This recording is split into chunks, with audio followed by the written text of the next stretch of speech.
Nam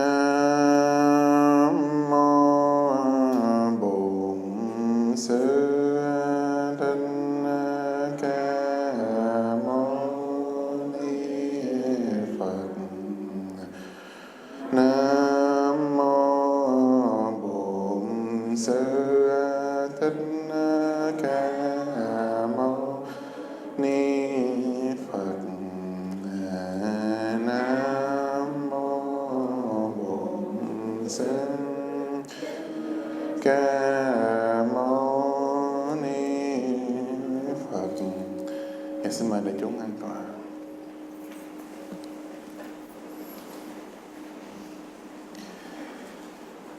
Nam mô Bổn Sư Thích Ca Mâu Ni Phật. Thì hôm nay mình có cái duyên để chia sẻ Phật pháp chung với đại chúng. Thì hôm nay mình muốn chia sẻ một cái căn bản của Phật pháp, nó rất là đơn giản, nói về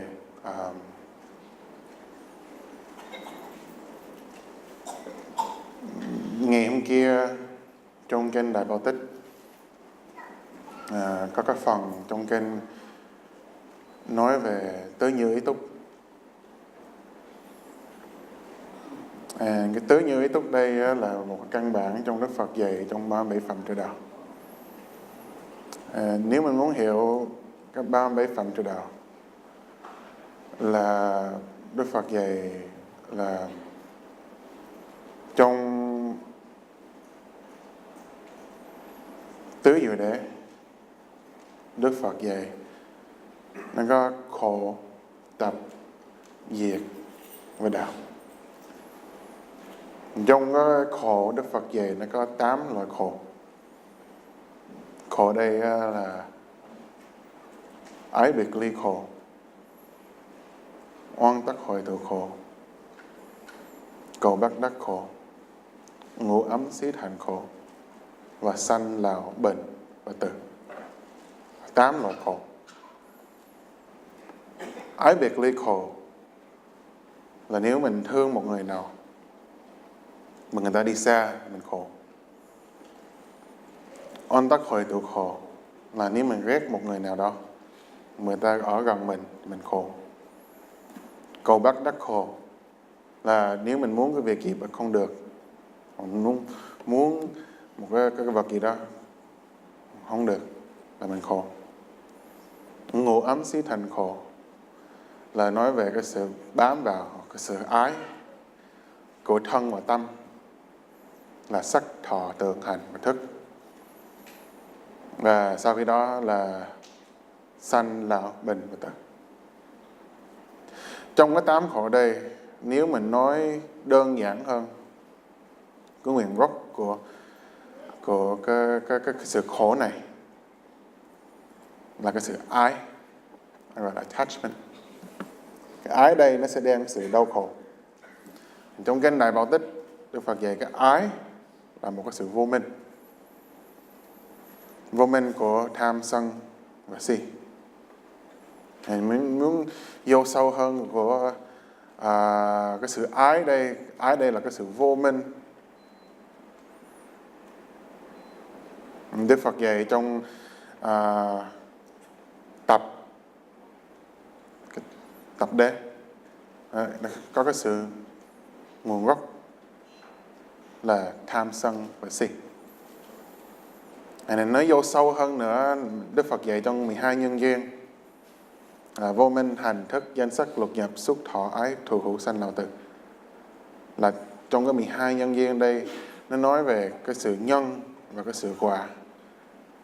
Và cái sự nhân quả, trước khi nó có cái sự quả, nó phải có cái sự duyên, là nhân duyên, gọi là condition.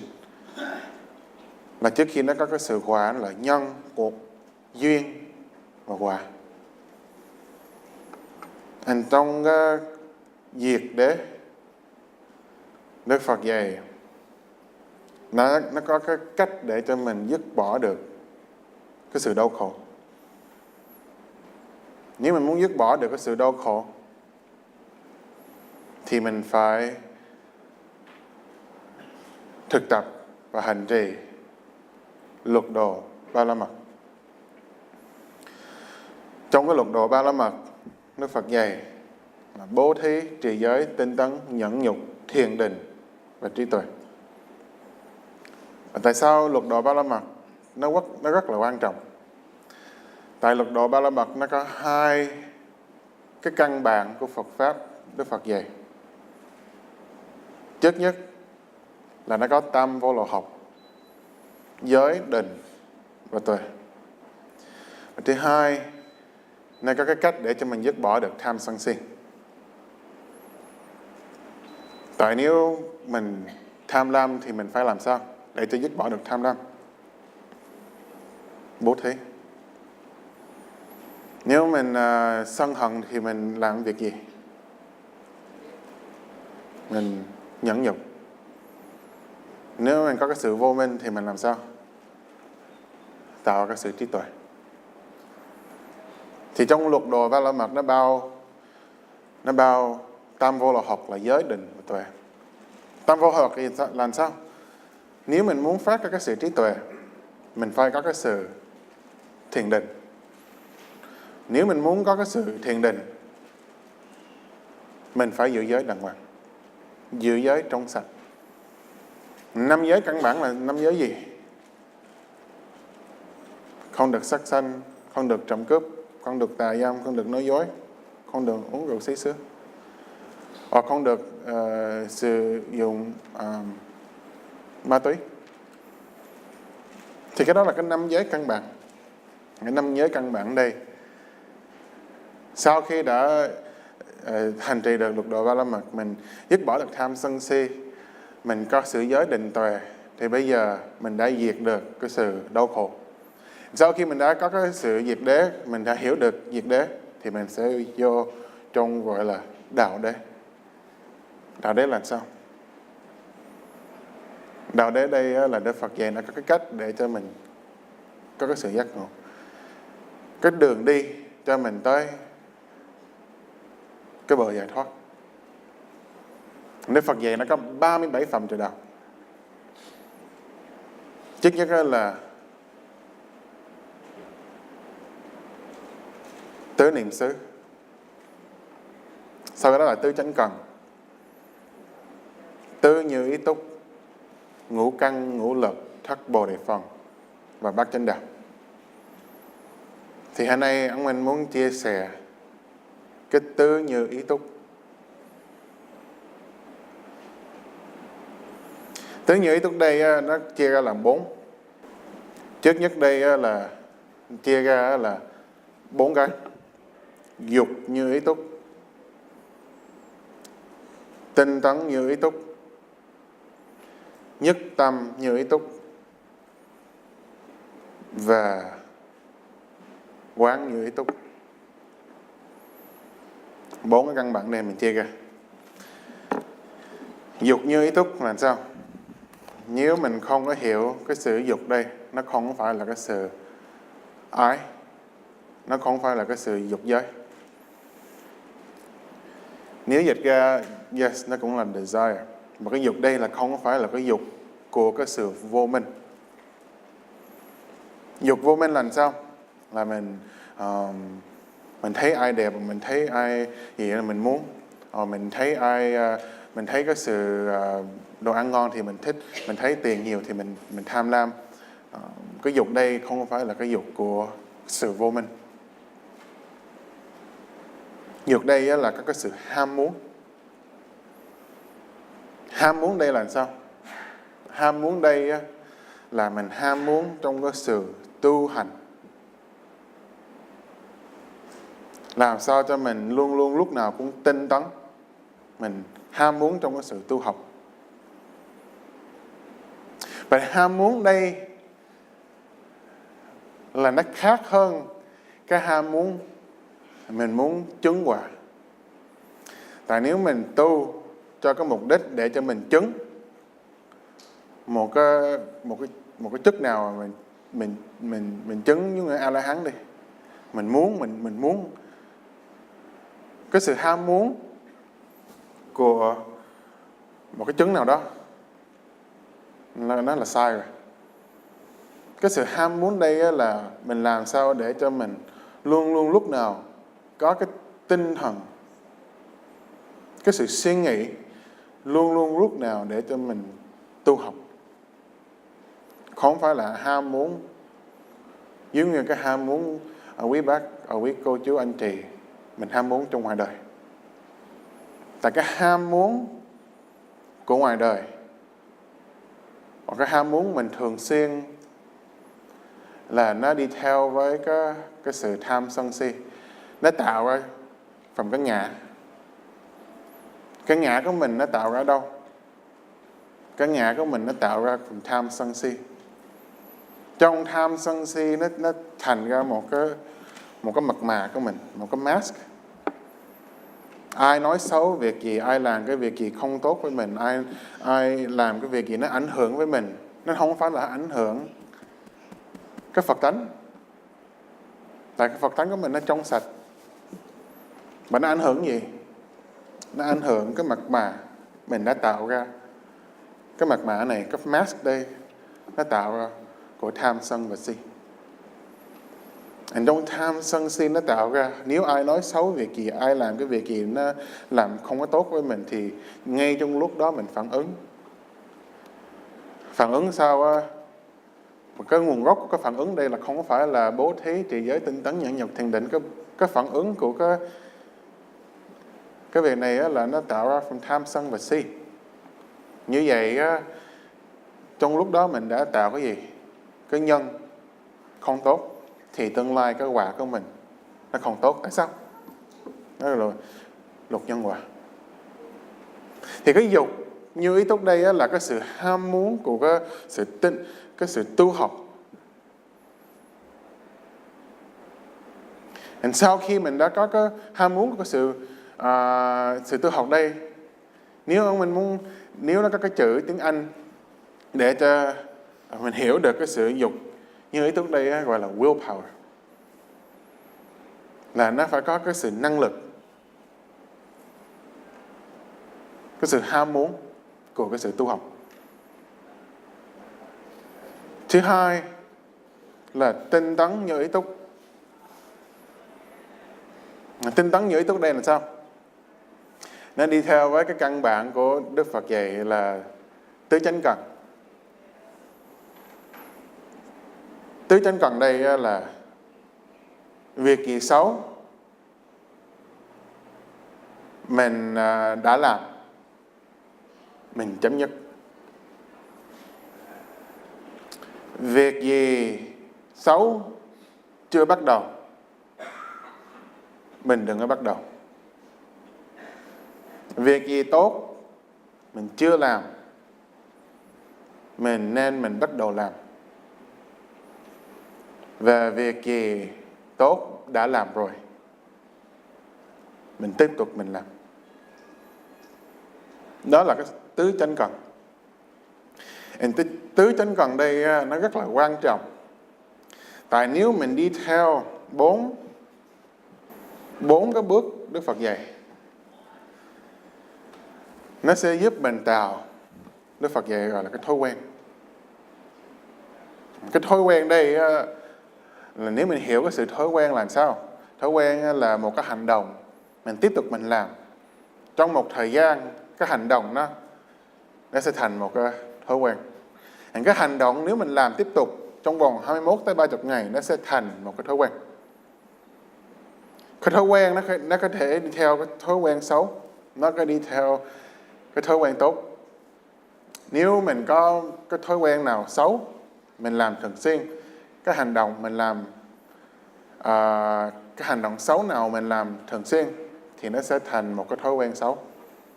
Nếu mình làm một cái hành động nào tốt trong một cái thời gian nào đó, cái hành động đó tốt, nó sẽ thành một cái thói quen tốt. Thì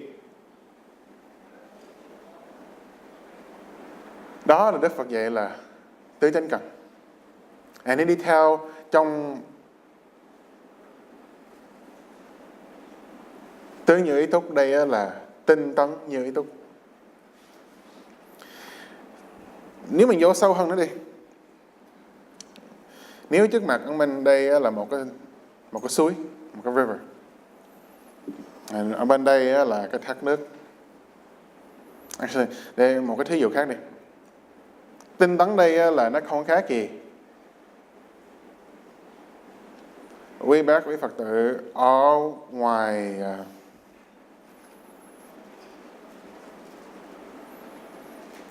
rừng.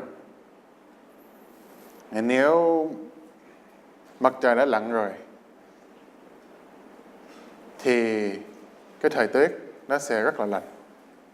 Thì nếu mình muốn sống, nếu mình muốn survive cái đêm đây, là mình phải tạo ra một cái lửa, một cái bonfire, một cái lửa gì đó, cho mình có thể nấu ăn, cho mình có thể dùng để cho con thú vật nào tới mình có thể bảo vệ mình được. Thì nếu mình không có hồ quẹt, không có gì để cho tạo lửa, mình phải lấy 2 cây, mình phải dùng 2 cây đó để tạo cái lửa. Nếu mình lấy 2 cây mình rub nó, và nó không có, nếu mình làm mình ngừng, mình làm 1-2 phút mình ngừng, mình làm 1-2 phút mình ngừng, mình làm 5-10 phút mình ngừng, thì mình có thể mình tạo cái lửa được không? Không. Nếu mình muốn tạo cái lửa, mình phải làm tiếp tục. Sau khi mình thấy được khói, sau khi mình thấy được có một cái ngọn lửa nào nó tạo ra thì mình mới ngừng được. Thì cái sự tinh tấn của mình cũng phải như vậy.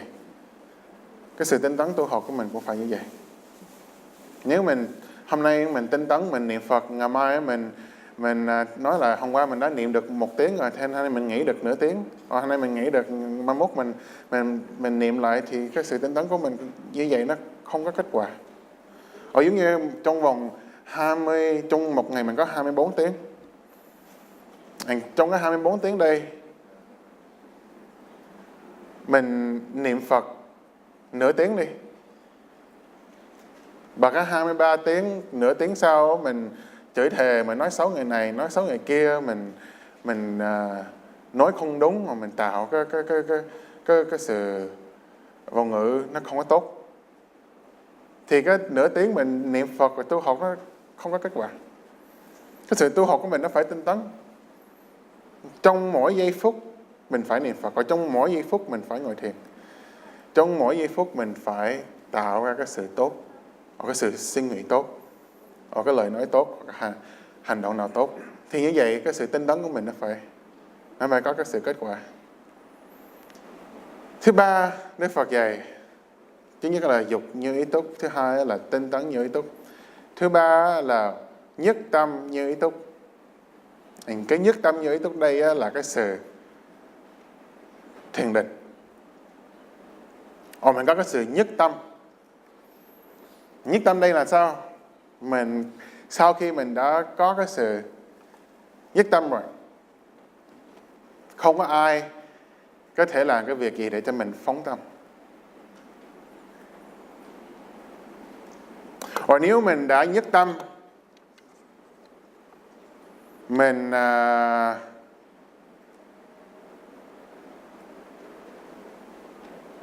quy y tam bảo, và một người nào đó người ta tới, người ta nói là đạo Phật đâu có gì tốt đâu, mình nên đi theo đạo này. Đi theo đạo này, mình làm một cái lễ nào đó, nguyên cái đời mình sẽ sung sướng. Nghe vậy thế cũng vui. Tại đạo Phật mình, Đức Phật dạy mình phải tinh tấn, mình phải làm việc, mình phải ngồi thiền, mình phải làm cái này. Bây giờ mình đi một cái đạo nào khác, người ta mình tin thôi, và nguyên cả đời mình sẽ rất là sung sướng. Nghe vậy mình cũng ham. Đây là một cái thí dụ là mình phóng tâm. Nếu mình đã nhất tâm, hôm nay mình sẽ niệm Phật, mà một người nào đó nó nói là bây giờ mình đi chơi. Như vậy mình nghe, niệm Phật thấy nó nghe nó cũng chán quá, bây giờ mình đi chơi thấy nó vui hơn. Thế đó là phóng tâm, không phải là nhất tâm. Và đó là cái sự nhất tâm đây, nó là surface level. Vô sâu hơn nữa, cái sự nhất tâm đây là cái sự thiền định. Thiền định đây là nó có hai loại thiền mình muốn chia sẻ. Một là thiền định, thứ hai là thiền quán. Thiền quán đây là có quán như ý túc. Nhất tâm như ý túc đây là cái thiền định. Nào, thiền định và thiền quán nó khác chỗ nào? Thiền định đó là nó không khác gì, những người quý bác thấy ngoài kia nó có cái vườn. Ông mình đi ra ngoài mình thấy cái cỏ nó mọc lên. Thấy cỏ nó mọc lên, ông mình thấy là bây giờ mình phải cắt cỏ. Mình cắt cỏ mình làm sao? Bây giờ mình lấy kéo, mình cắt cái cỏ. Bây giờ dù ông mình cắt cái cỏ tới cái đất luôn đi, đất nó che lại, ông mình sẽ thấy là cái cỏ nó không có mọc lên. Mình thấy cái đất thôi. Và 2 tuần sau, cỏ nó sẽ mọc lại. Tại sao? Tại cái rễ nó còn ở đó, cái nguồn gốc của nó còn ở đó, thì cái cỏ nó sẽ mọc lại. Cái thiền định đây là nó không có khác gì mình nổi sân lên. Bạn mình nói bây giờ trong lúc nổi sân, quý bác, quý Phật tử, quý anh chị, mình nên đếm cái hơi thở của mình 1 tới 10. Sau mình đếm cái hơi thở, mình thấy cái sân hận của mình nó giảm bớt lại. Và sau khi mình không có đếm cái hơi thở nữa, 1 tiếng sau ai nói cái việc gì đó thì nhiên sân hận nó khởi lên lại. Tại sao? Tại cái nguồn gốc của sân hận nó còn ở trong tâm. Đó là thiền định. Thiền định, nhiều người chia sẻ cách thiền định. Và thiền định nó không có giúp mình trên cái đường giác ngộ. Nó giúp mình tạm thời để dứt bỏ được tham sân si. Nhưng nó không có giúp mình trong cái đường giác ngộ. Tại sao? Tại nó không có giúp mình dứt bỏ được cái nguồn gốc của tham sân si. Quán như ý túc đây gọi là thiền quán. Thiền quán đây là mình quán trong thân và tâm để quán được tham sân si. Nếu mình quán được tham sân si thì cái thiền quán nó sẽ giúp mình dứt bỏ được tham sân si. Là nó không khác gì mình ra ngoài cái vườn, mình thấy cỏ nó mọc lên, và mình không lấy kéo, mà mình lấy tay mình kéo cỏ lên. Nếu mình kéo cỏ lên thì cái rễ nó sẽ đi theo luôn. Sau khi mình kéo cái rễ nó đi theo luôn thì 2 tuần sau, 3 tuần sau mà cỏ nó không có mọc lại. Tại sao? Tại cái nguồn gốc của nó không có nữa. Thì thiền quán là như vậy. Tiếng Anh thiền định thường xuyên mình chia sẻ gọi là Anapana meditation, là mình quán hơi thở. Thiền quán gọi là Vipassana meditation, gọi là insight meditation. Đó nó sẽ giúp mình quán được thân và tâm. Thì để mình thấy có nhiều người trẻ và người Anh, người Mỹ, để mình chia sẻ cái bài này bằng tiếng Anh một chút. In today's talk, I wanted to explain the fundamentals, because the other day during the temple we were reading one of the Agama sutras. The Buddha talked about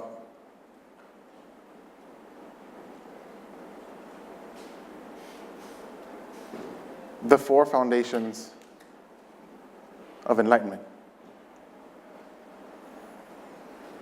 Now, the 4 foundations of enlightenment talks about 4 different stages we have to practice. The first one is willpower. The second one is effort. Third one is concentration of mind. And fourth one is wisdom. Now, the four foundations of enlightenment.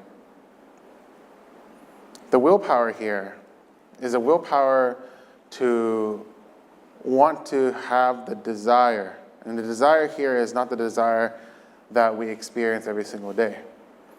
The desire here is the desire or the want to be on the right path. Not the desire that we experience every single day. Like the desire to have the nice cars, the desire to have the fancy house, the desire to have a lot of money, the desire to have this person or that person, or whatever wants and needs that we want.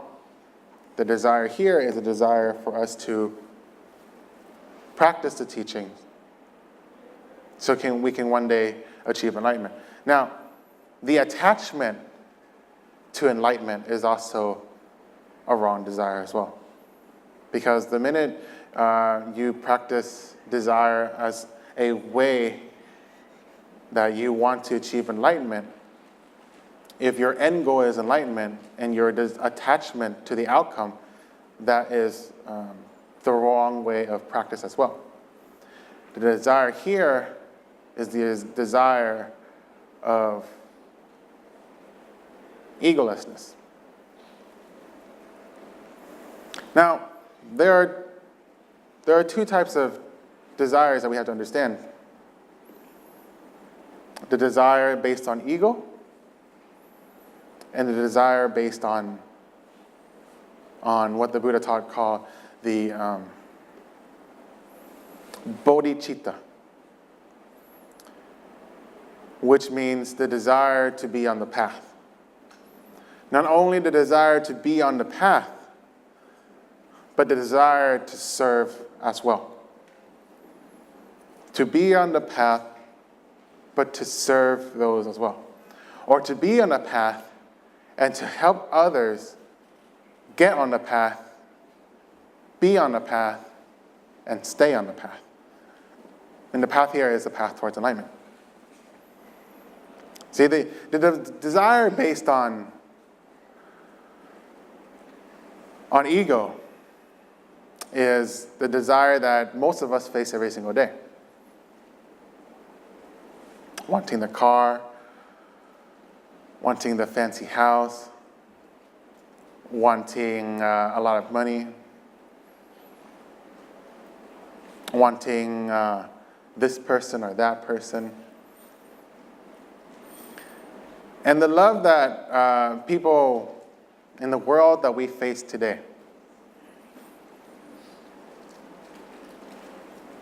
in the world that people face today, the love that people express is a love based on ego. Now, the love that people based on ego is called conditional love. Now, conditional love here is a love that when you love someone, you expect them to love you back. When you say, I love you, you want them to say back. When you say, I care for you,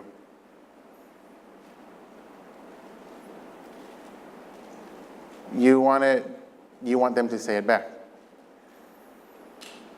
Now, there was a story just a couple of days ago, and I laugh because every time I hear it, it's just funny. I was at a coffee shop, Starbucks. And I was ordering coffee before I start my my work.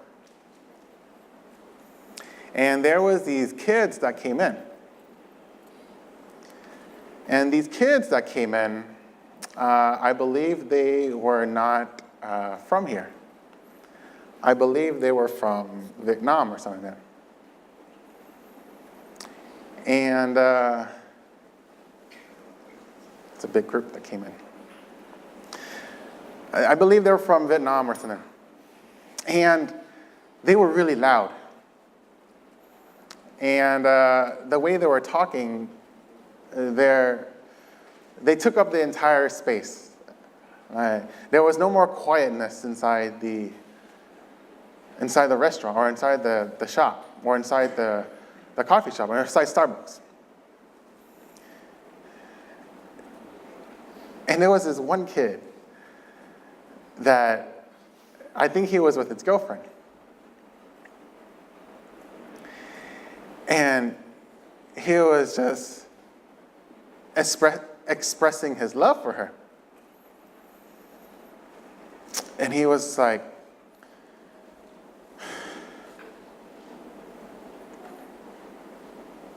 how did he say it? He goes, "Baby, I love you." And then she did not express back. And he goes, "Baby, I love you." And I stood there trying not to laugh, but she would not reciprocate back. And you can tell that love right there is a conditional love, because when he expressed it back, when he expressed it, she didn't express back. And so therefore, what happened? He suffers. The love that the Buddha taught that we should do is called unconditional love. Now, unconditional love is no different than a parent were to express to their child. A parent would sacrifice themselves for their child. Unconditional love is no different than the love that the Bodhisattvas were to give to us. No different than how the Buddha were to give to us. And we should practice the same love, not just for our significant others, but for everyone. And when we do that, we truly are practicing what we call unconditional love. And that's also how we practice the right way to practice desire, or in this case, willpower, which is the first foundation of enlightenment. The second foundation is right effort. Now, the right effort here is, it goes with the 4 right efforts that the Buddha taught, which is any negative actions that has been done, do not stop it. Any negative actions that has not started, do not start it. Any positive actions that you have not started, start it. And any positive actions that you have started, continue to do so. Now, when you do that, when you do those 4 stages, what you're doing is that you're transforming a particular habit, or you're transforming a particular action into a habit. Now, we're all creatures of habits. And being creatures of habits, everything that we do from morning to end is based on habits. Everything that a lot of the things that you've done, the majority of your life is based on habits. The actions that you've done is based on habits. The words you say are based on habits. But the actions and the words you say all stem from thought. And the thoughts you have are habits. And some people are stuck with the same thought process time after time. See, a lot of I recently saw some of my friends from high school. Now, a lot of us, the majority of us, I would say 90% of us, have matured, adulting. Well, we try to mature, having bills and paying bills, and some of my friends are getting married, some of my friends are having a kid or kids, adult responsibilities. But then there's also one or two of us who I feel like their mentality has not moved on from high school. Now, I'm 32 years old. High school for me was 14 years. I graduated 14 years ago. Now, that's a decade and 4 years. And a lot can happen in 14 years. But if you had the same thought process for 14 years, then what happened? You haven't improved your life. You haven't changed. It's because they have the same thought process. So the same thought process here, they result in they have the same pattern. They have the same thing. They have the same life. It's not transformed. It's not different. And so if you practice the four right efforts, you observe the negativities in your life, change it to positivity, implement new habits or new actions or positive actions that later on change into habits. And so that's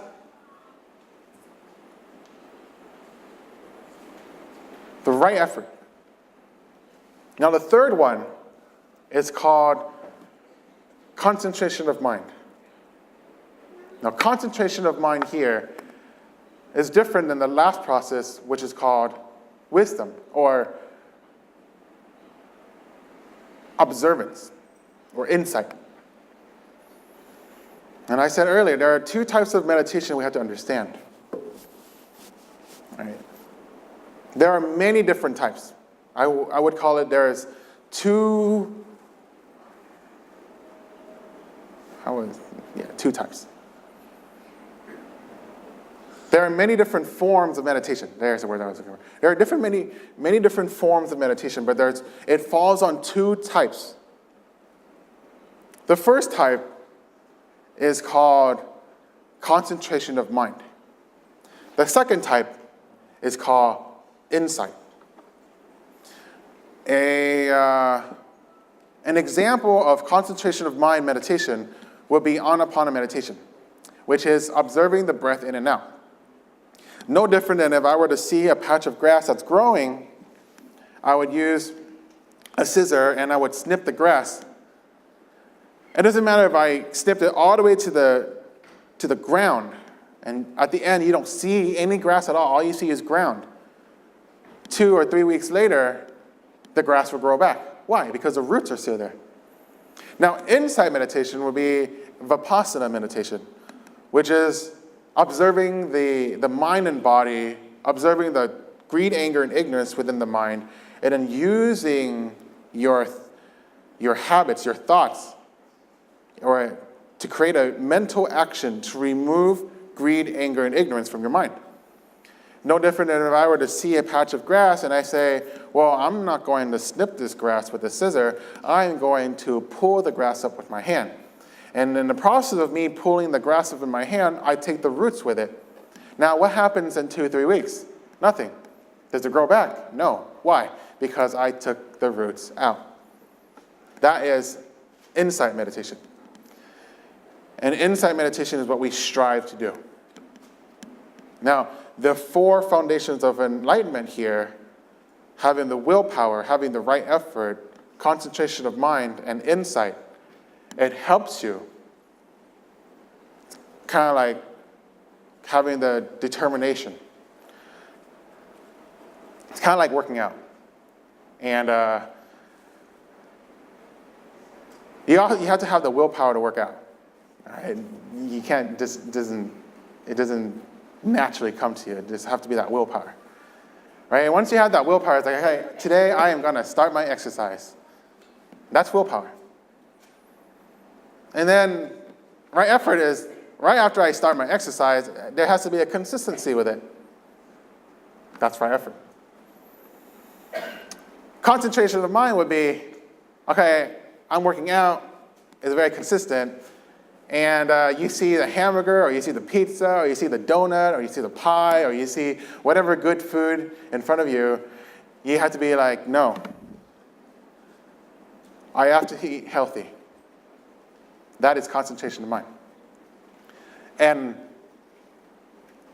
inside here would be an example of you're tracking your daily process. You're tracking your intake. You're tracking the calories. You're tracking your steps. You're tracking your exercise. And then slowly you shed what? Your fat. So that's just like a very simple, basic analogy of what the four foundations of mindfulness. And you take that same concept and you apply it towards your practice in Buddhism, in the Dharma. You track your process, and eventually you do it correctly. One day you will achieve enlightenment. And so with 3 minutes left, I just want to make an announcement real quickly. Next Saturday, the 14th, and I say this because there's a lot of young people here. Modern Enlightenment and also the UFO Temple, we're doing a trip up to Northern California. We are partnering up with this organization called St. Mary's Center, and they specialize in feeding senior citizens and veterans who are homeless. And they kindly let us use their parking lot, so we can do our charity event. Now, if you followed our operations, we have an event called Operation Feed the Homeless, where we feed the homeless. And the first six events, we've done it in Skid Row. But this time we wanted to expand. Having our 7th event, we wanted to expand up to Northern California. So we're going up to Oakland. Now Skid Row has around 38, I'm pretty sure it's more now. They have around 40,000 homeless people. Oakland has around the same number as well. Now, if you go up Oakland, you can see, if you drive off the freeway, you can see that there's camps on both sides. And people looking for food, and people they don't have any other lifestyle but to live off in the streets. And so, as a way to practice compassion, we're going up to Oakland to give out food. And we're giving out clothes, and we're giving out... So, from now until today is the what? The 7th? The 8th. We're up until the 12th. If anyone has any old clothes that they don't use anymore, any blankets, any clothes, any sweaters, any pants that you're not using anymore, bag them up, bring it to the temple, and we're from now until the 12th, we're still gathering up old clothes, donated clothes. If anyone wants to donate in terms of money, that you don't have any clothes but you want to help, please contact Go Nhật Lam. Go, you want to raise your hand? And then she will write your name down, so we have a recorded record of how much is being donated. But third, most importantly, any volunteers that want to come with us. Right now we have roughly around 35 volunteers. I think we're still accepting up until 10 or 15 more, because I rented a 60 passenger bus. So if any of the young people here that would want to go up to Oakland to serve the community, please also contact with her or talk to me, and then we'll write your name down. And the itinerary is to be here at 2 a.m. Now you're saying, 2 a.m., it doesn't matter. You can come here Friday night around 10, and feel free to take a nap in this room. And then I'll wake you up at 2 a.m. so then we can load the bus and be off on our merry way at 3 a.m. We'll get to Oakland around 9 a.m., setting up the event. We'll start around 10 because 10 is when the hot food will come. And we'll set up the tables, we'll set up the clothes in their respective stations. And around 11, we will start the gates. We'll open up the gate so people will come in. We'll serve the community from around 10 to 2 p.m., pack up, and leave around 4, and we'll get back here by midnight. So it's a long day, but it'll be a long and fun day. And so I hope that anyone who would like to come with us, please sign up, and then we'll see each other next week. Unfortunately, there's not much time. I hope you have a great and wonderful day. Thank you so much. Nam mô Bổn Sư Thích Ca Mâu Ni Phật. Can I have everyone please stand up so we can start? Bây giờ đã đến hết giờ. Xin mời đại chúng đứng dậy để cho mình có lễ cầu an và cầu siêu của Chùa Diệu Pháp. Nguyện đem công đức này hướng về khắp tất cả đệ tử và chúng sanh đều